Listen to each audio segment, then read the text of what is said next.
తాకట్లో ఉన్న బంగారాన్ని విడిపించి ఆ రోజున మార్కెట్ ధర కట్టి మిగిలిన డబ్బును మీకు అందిస్తుంది కొమ్మూరి గోల్డ్.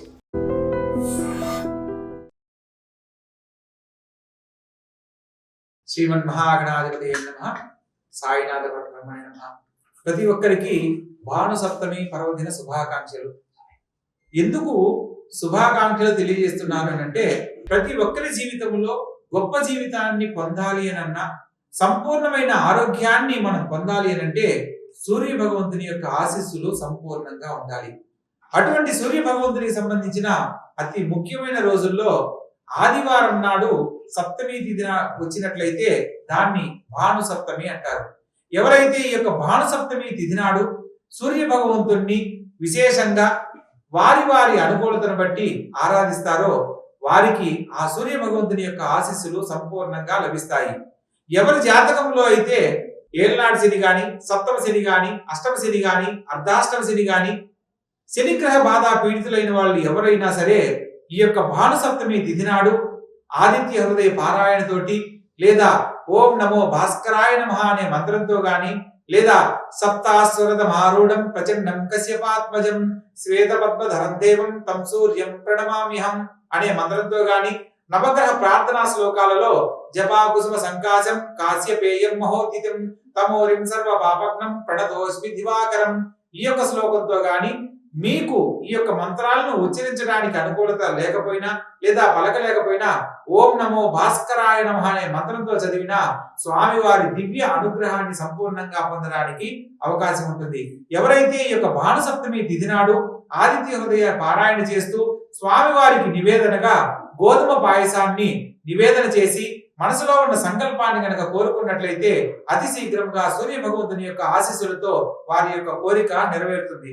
ఇందులో భాగంగా ఎవరి జీవితంలో అయితే చక్కగా విద్య ద్వారా మంచి ఉన్నతమైన జీవితాన్ని పొందాలని ప్రయత్నం చేస్తూ ఉద్యోగ సమయంలో విఫలమవుతున్న వారు ప్రతి ఒక్కరూ కూడా ఈ యొక్క రవి సప్తమి తిథి నాడు, భాను సప్తమి తిథి నాడు సూర్య భగవంతుని ఆదిత్య హృదయ పారాయణతో గాని, లేదా నేను మరొక శ్లోకాన్ని తెలియజేస్తాను ఆ యొక్క మంత్రంతో గాని స్వామి వారిని కనుక ఆరాధించినట్లయితే మీరు కోరుకున్న గొప్ప జీవితాన్ని పొందడానికి అవకాశం ఉంటుంది. ఓం నమో భాస్కరాయ త్రిలోకాత్మనే అముకం మహీపతిమే వశ్యం కురు స్వాహ. మంత్రం మరొకసారి, ఓం నమో భాస్కరాయ త్రిలోకాత్మనే అముకం మహీపతిమే వశ్యం కురు స్వాహ.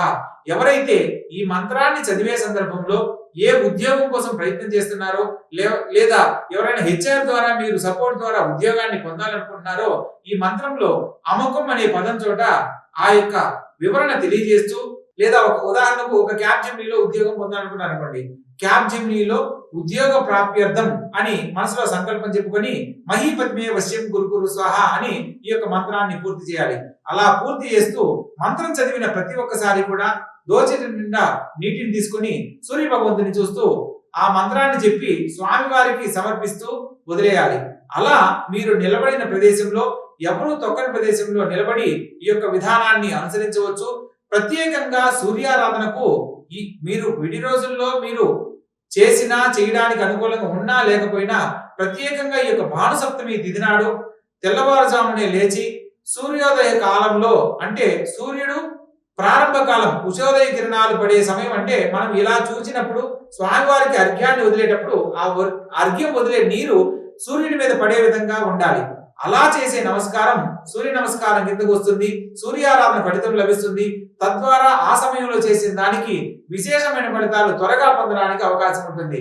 అలా వీలు కానప్పుడు గురుగారు మాకు మేము ఉన్న ప్రదేశంలో మాకు సూర్యుడు కనపడడం, లేకపోతే మాకు ఇక్కడ ఆలస్యంగా మేము ఇక్కడ మాకు అంటే కుదరలేదనో, ఎవరైనా వారి వారి పరిస్థితులను బట్టి ఆ సమయంలో ఆచరించలేకపోతే తర్వాత అయినా సరే ఈ యొక్క మంత్రాన్ని చెబుతూ సూర్య భగవంతునికి 6 సార్లు అర్ఘ్యాన్ని వదులుతూ, అందులో ప్రత్యేకంగా సూర్య భగవంతునికి సంబంధించిన ధాన్యము గోధుమలతో చేసిన ప్రసాదం గాని, అంటే గోధుమ పాయసం గాని, లేదా గోధుమలు ఒక పిడికిలు ఇలా తీసుకోవడము, 2 దోసెట్లు ఇలా దోసెలు పట్టుకొని ఓం నమో భాస్కరాయ నమః అనే మంత్రంతో గాని, లేదా సప్తాస్వర రథమారుణం ప్రచండం కశ్యపాత్మజం శ్వేతపద్మధరం దేవం తం సూర్యం ప్రణమామ్యహం అనే శ్లోకంతో గాని, లేదా నవగ్రహ ప్రార్థనా శ్లోకాలలో జపా కుసుమ సంకాశం కాశ్యపేయం మహోదితం తమోరిం సర్వ పాపగ్నం ప్రణతోస్మి దివాకరం అనే శ్లోకంతో గాని 6 సార్లు మంత్రాన్ని చెప్పి 6 సార్లు ఇలా వదలండి.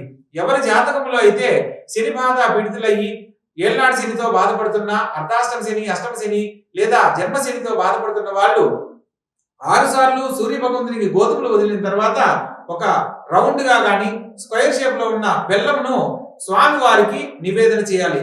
ఎప్పుడైతే సూర్య భగవంతుని ఆరాధిస్తూ గోధుమలు సమర్పించినప్పుడు సూర్య భగవంతుని యొక్క ఆశీస్సులు సంపూర్ణంగా లభిస్తాయి. ఎవరి జాతకంలో అయితే శని బాధ పీడితులు ఇబ్బంది పడుతున్న వారు ఈ యొక్క బెల్లాన్ని సమర్పించడం వల్ల ఆ శని బాధ పీడితులు ఎవరైతే ఉంటారో ఆ యొక్క శని బాధ నుంచి విముక్తిని పొంది సూర్య భగవంతుని యొక్క అనుగ్రహాన్ని సంపూర్ణంగా పొందడం జరుగుతుంది. గురుగారు బాణసప్తమికి మరియు ఈ యొక్క శని బాధలు పోవడానికి కారణం ఏంటని మీకు సందేహం కలగవచ్చు. ఇక్కడ శని భగవంతుని యొక్క శ్లోకంలో నీలాంజన సమాభాసం రవిపుత్రం యమాగ్రజం ఛాయా మార్తాండ సంభూతం తం నమామి శనీశ్వరం అని స్వామివారి దివ్య మంత్రాన్ని శ్లోకం రూపంలో చదువుతాం. ఇక్కడ రవిపుత్రం యమాగ్రజం అన్నారు అంటే సూర్యదేవుని కుమారుడే ఈ యొక్క శని భగవంతుడు. కాబట్టి ఆ శని భగవంతుని యొక్క అనుగ్రహాన్ని సంపూర్ణంగా పొందాలి అని అంటే తండ్రి, మనం ఇంట్లో కూడా చూడండి, తండ్రి కొడుకుల మధ్య ఎటువంటి వాదనలున్నా తండ్రితో ఎదురు తిరిగి మాట్లాడాలంటే కొడుకు భయపడతాడు. అదే విధంగా ఎప్పుడైతే కొడుకుకు సంబంధించిన కొన్ని ఈ యొక్క శని భగవంతునికి సంబంధించిన పరిహారాలకి బెల్లాన్ని సూర్య భగవంతుని చూస్తూ వదిలినప్పుడు శని భగవంతుడు చెడుగా ఉన్నవాడు వారి జాతకంలో శుభకారకుడు అవుతాడు. తత్కారణంగా సూర్య భగవంతుని యొక్క ఆశీస్సులతో వారి జీవితానికి కావలసిన అనేక రకాల సంపూర్ణమైన ఆరోగ్యము, దీర్ఘకాలిక అనారోగ్య బాధలతో బాధపడుతున్న వారు కూడా ఆ సూర్య భగవంతుని ఆశీస్సులతో సంపూర్ణమైన ఆరోగ్యాన్ని పొందడానికి కారణమవుతుంది. ప్రత్యేకంగా ఈ రోజు స్నానమాచరించే సమయంలో జిల్లేడు ఆకులను వారి శిరస్సు పైన, భుజముల యొక్క ఈ పై భాగంలోనూ ఏర్పాటు చేసుకుని స్నానం ఆచరించినట్లయితే ఆ యొక్క సూర్య భగవంతుని ఆశీస్సులతో దీర్ఘకాలిక అనారోగ్యాలు సైతం తొలగిపోతాయి, సంపూర్ణమైన ఆరోగ్యవంతులు అవడానికి కారణమవుతుంది. ప్రత్యేకంగా ఈ యొక్క భానుసప్తమి తిథి నాడు సూర్య భగవంతుని ఆరాధించే సమయంలో గోధుమ నూకతో చేసిన పదార్థాన్ని స్వామి వారికి నివేదన చేయాలి. గురువు గారు, మేము ప్రయాణంలో ఉన్నాము లేదా నాకు ఇక్కడ పూజ చేసుకోవడానికి అనుకూలత లేదు, మరి అటువంటి సందర్భంలో నాకు సూర్య భగవంతుని అనుగ్రహాన్ని నేను పొందాలంటే ఏం చేయాలి అని కనుక మీకు సందేహం ఉన్నట్లయితే తప్పకుండా తెలియజేస్తాను. భగవంతుని ఆరాధించడానికి మనకు అనేక రకాల మార్గాలలో శ్రవణం, స్మరణం, నవవిధ భక్తి మార్గాలు తెలియజేయబడ్డాయి. అందులో శ్రవణం వినడం ద్వారా లేదా స్వామివారి కీర్తనం పాటలు పాడడం ద్వారా శ్రవణం, స్మరణం, కీర్తనం, దాస్యం, సఖ్యం, ఆత్మనివేదనం, అర్చనం ఇలా 9 రకాల భావనలో మనం భగవంతుని ఆరాధించడానికి అవకాశం ఉన్నప్పుడు ఒక సాంప్రదాయంలో ఓం నమో భాస్కరాయ నమః అనే మంత్రాన్ని మనం స్మరణ చేసుకుంటూ ఆ యొక్క రోజును గడపడం.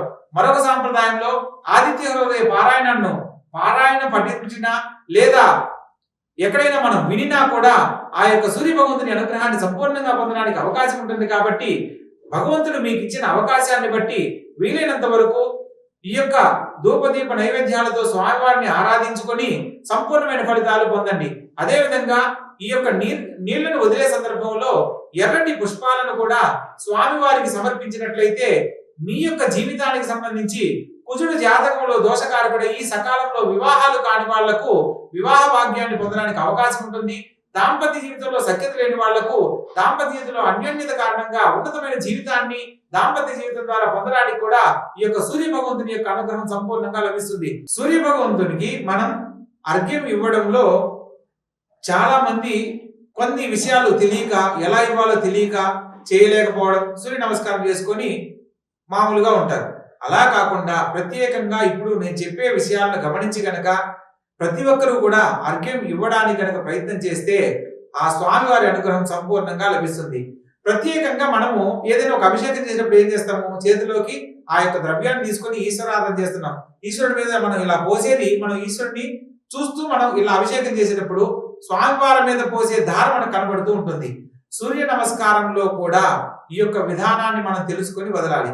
ప్రత్యేకంగా గురువు గారు, నేను ఇప్పుడు ఇది ఎక్కడ వదలాలి, ఇప్పుడు మేమున్న ఇంట్లో మేము 2nd ఫ్లోర్ లో ఉంటాము, సో నేను ఇట్లా వదిలితే మరి కింద పడతాయి కదా, కింద పడిన వాటిని తొక్కొచ్చా తొక్కకూడదా, ఇలా చాలా మందికి చాలా అనేక రకాల సందేహాలు ఉంటాయి.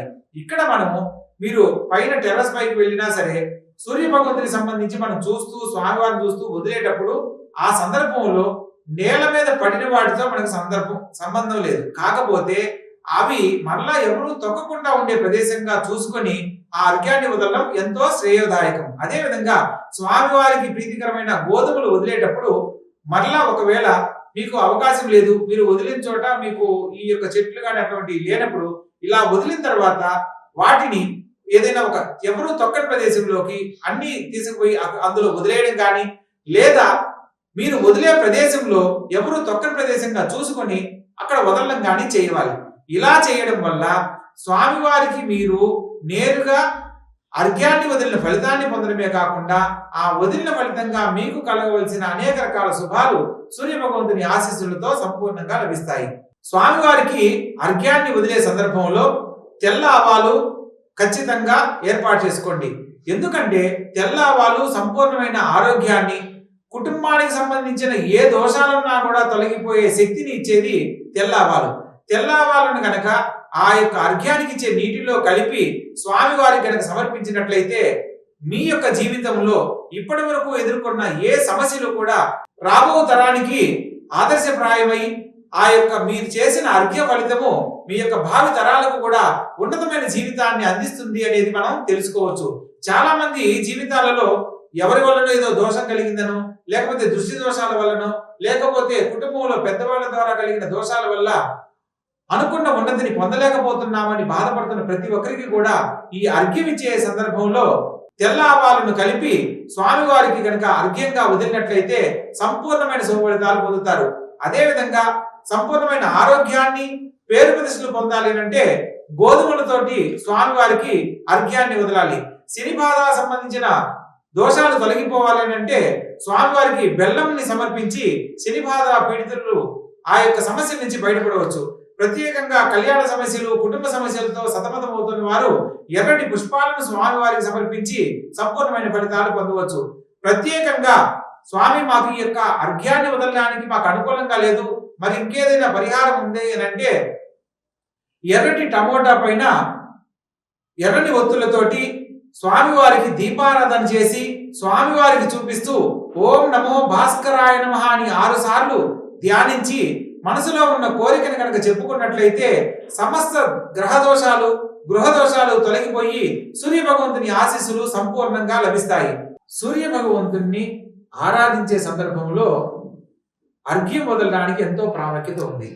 ఆ అర్ఘ్యం వదలడానికి మనం ఎటువంటి నియమాలను పాటించాలన్న అంశంలో ప్రత్యేకంగా చక్కటి ఒక కలశ పాత్ర కానీ లేదా చిన్న అరచేయి పరిమాణం ఉన్న రాగి చెంబును స్వీకరించాలి. ఆ రాగి చెంబును తీసుకొని పసుపు కుంకుమతో చక్కగా అలంకరణ చేసుకొని అందులో అర్ఘ్యానికి నీటిని ఏర్పాటు చేసుకొని అదేవిధంగా కొద్దిగా ఎర్రని పుష్పాలు, అదేవిధంగా అక్షతలను అందులో ఆ యొక్క నీటిలో వేసుకోవాలి. అలా వేసిన తరువాత సూర్య భగవంతుణ్ణి స్మరణ చేసుకుంటూ మీ యొక్క అరచేతిలో ఆ యొక్క కలశ పాత్రను ఏర్పాటు చేసుకుని ఓం నమో భాస్కరాయ నమః అనే మంత్రంతో కానీ లేదా నవగ్రహ ప్రార్థనా శ్లోకాలలో జపాకుసుమ సంకాశం కాశీపేయం మహోదితం తమోరిం సర్వపాపగ్నం ప్రణదోస్మి దివాకరం అనే శ్లోకంతో గాని లేదా సప్తాస్వ రథమారుణం ప్రచండం కశ్యపాత్మజం శ్వేతపద్మధరం దేవం తం సూర్యం ప్రణమామ్యహం అనే మంత్రంతో స్వామివారిని 6 సార్లు స్మరణ చేసుకుంటూ మీ అరచేతిలో ఉన్న కలశంలోని నీటిని సూర్య భగవంతుని చూస్తూ అలా వదిలివేయాలి. ఆ వదిలివేసే సందర్భంలో మీకు ఇంటి దగ్గర గనక ఈ యొక్క విధానాన్ని అనుసరిస్తున్నట్లయితే ఆ స్వామివారికి వదిలే నీరు తిరిగి మీ పాదాల మీద పడకుండా ఉండే విధంగా చూసుకొని అనుకూలంగా దీన్ని ఆచరించాలి. అదే సందర్భంలో మీ యొక్క పెరటి భాగంలో కానీ, ఇంటి యొక్క పెరటి భాగంలో కానీ, లేదా ఎవరు తొక్కని ప్రదేశంలోనో లేదా చెట్లను నాటే ప్రదేశంలోనో ఒక పూల కుండీలు అలా ఉన్నప్పుడు ఆ యొక్క పూల కుండీల్లో కూడా స్వామివారిని మనస్ఫూర్తిగా సూర్య భగవంతుని తలుచుకుంటూ ఆ నీటిని వదలవచ్చు. అదే విధంగా ఈ అర్ఘ్యం వదిలే సందర్భంలో ఆరోగ్యాన్ని కోరుతూ సంపూర్ణమైన ఫలితాలు పొందాలి అని అంటే అదే కలశ పాత్రలో గోధుమలను కూడా ఏర్పాటు చేసి స్వామివారిని ఆరాధించాలి. అలా గోధుమలను కనుక వదిలినట్లయితే సంపూర్ణమైన ఆరోగ్యాన్ని పొందడానికి అవకాశం ఉంటుంది. గురుగారు మా దగ్గర మాది ఇంకా చిన్న స్థలం, మాకు ఇక్కడ పూల కుండీలు అలా వాటికి కూడా స్థలం ఉండదు, మరి మేము ఎలా ఆచరించాలి అని అనుకున్నప్పుడు మీరు ఎక్కడైనా సరే మీరు ఉన్న ప్లేస్ నుంచి ఏదైనా దేవాలయ ప్రాంగణానికి వెళ్ళైనా సరే ఆ ఆలయం సమీపంలో స్వామివారిని మనస్ఫూర్తిగా కోరుకుంటూ ఈ యొక్క మంత్రాన్ని చెబుతూ ఆ పడిన నీరు మీ పైన పడకుండా ఉండే విధంగా చూసుకొని అర్ఘ్యాన్ని వదలాలి. అర్ఘ్యాన్ని వదలడానికి ఈ యొక్క నియమాలను కనుక పాటించినట్లయితే తప్పకుండా మీకు ఆ సూర్య భగవంతుని యొక్క ఆశీస్సులు సంపూర్ణంగా లభిస్తాయి. అదే విధంగా సముద్ర స్నానం ఆచరించే వాళ్ళు, నదీ స్నానం ఆచరించే వాళ్లకు ప్రత్యేక నియమ నిబంధనలు ఏమీ లేవు. కాకపోతే సూర్యోదయ ప్రాతకాలంలో మాత్రమే ఆచరించాలనేది నియమంగా తెలుసుకోవాలి. ఒకవేళ వీలుగాని సందర్భంలో లేకపోతే సూర్యోదయ కాలం ప్రాతకాలంలో మాకు సూర్యుడు కనపడలేదు గురుగారు, మరి ఇప్పుడు 7:30 అయిపోయింది, మరి ఇప్పుడు ఈ సందర్భంలో మేము ఎలా చేయాలి అనే సందర్భం అనే డౌట్ కనుక మీకు ఉన్నట్లయితే మీరు దోసెట్లో తీసుకున్న నీటిలో ఆ సూర్యుని యొక్క బింబాన్ని మీరు చూస్తూ మంత్రోపాసన చేసి ఆ యొక్క అర్ఘ్యాన్ని సూర్య భగవంతునికి సమర్పిస్తున్న భావనతో గనక నదిలో గాని మీరు సముద్ర స్నానం చేసినట్లయితే సముద్రంలో గనక వదిలినట్లయితే ఆ సూర్యుని భగవంతుని యొక్క ఆశీస్సులు సంపూర్ణంగా లభిస్తాయి. అదే విధంగా ఈ యొక్క భానుసప్తమి పర్వదినాన జిల్లేడు ఆకులను 7 సేకరించి, ఇక్కడ మనం 7 ఆకులు ఎందుకు తీసుకోవాలి అంటే సప్త అశ్వరథమారుడం అంటారు. ఆయన దగ్గర ఉన్న 7 గుర్రాలకు సంకేతంగా 7 ఆకులను సంకేతంగా తీసుకొని మనం ఈ స్వామివారిని గనక సూర్య భగవంతుని ఆరాధించినట్లయితే ఆ సూర్య భగవంతుని యొక్క ఆశీస్సులు సంపూర్ణంగా లభిస్తాయి. సప్తాశ్వరథమారుడం ప్రచండం కశ్యపాత్మజం శ్వేత పద్మధరం దేవం తం సూర్యం ప్రణమామ్యహం. శ్వేత పద్మం మీద అంటే తెల్లని కమలంలో ఏకచక్రం అంటే ఈ యొక్క సూర్య భగవంతుని యొక్క రథానికి ఒక్క చక్రం మాత్రమే ఉంటుంది. 7 గుర్రాలతో ఈ యొక్క రథం మీద ఈ యొక్క భానుసప్తమి తిథి నాడు ఆయన విశేషంగా దర్శనమిస్తాడు. కాబట్టి ఈ యొక్క భానుసప్తమి తిథి నాడు సూర్య భగవంతుని ఆరాధించడానికి మీకు తోచిన చదవగలిగిన శ్లోకాన్ని చక్కగా చదివి స్వామివారికి అర్ఘ్యాన్ని సమర్పించి విశేషమైన పుణ్య ఫలితాలు పొందండి. అదే విధంగా అరటి నార ఒత్తులు అంటారు, మీకు బయట పూజా సామాగ్రిలు దొరుకుతాయి. అరటి చెట్టు యొక్క బెరడుతోటి ఒత్తులుగా తయారు చేస్తారు. ఈ యొక్క అరటి బెరడుతో తయారు చేసిన ఒత్తులతో గనక సూర్య భగవంతుని గనక ఆరాధించినట్లయితే సంపూర్ణమైన ఆరోగ్య ప్రాప్తి కలుగుతుంది. దీర్ఘకాలిక అనారోగ్యాలతో బాధపడే వారికి కూడా సంపూర్ణమైన ఆరోగ్యాన్ని పొందడానికి చక్కని అవకాశం లభిస్తుంది అనేది మనకు పద్మపురాణంలో విశేషంగా తెలియజేయబడింది. కాబట్టి ఏదైతే మీకు విధానాన్ని తెలియజేశానో ఆ యొక్క విధానాన్ని అనుసరించి స్వామివారి దివ్య అనుగ్రహాన్ని సంపూర్ణంగా పొందండి. And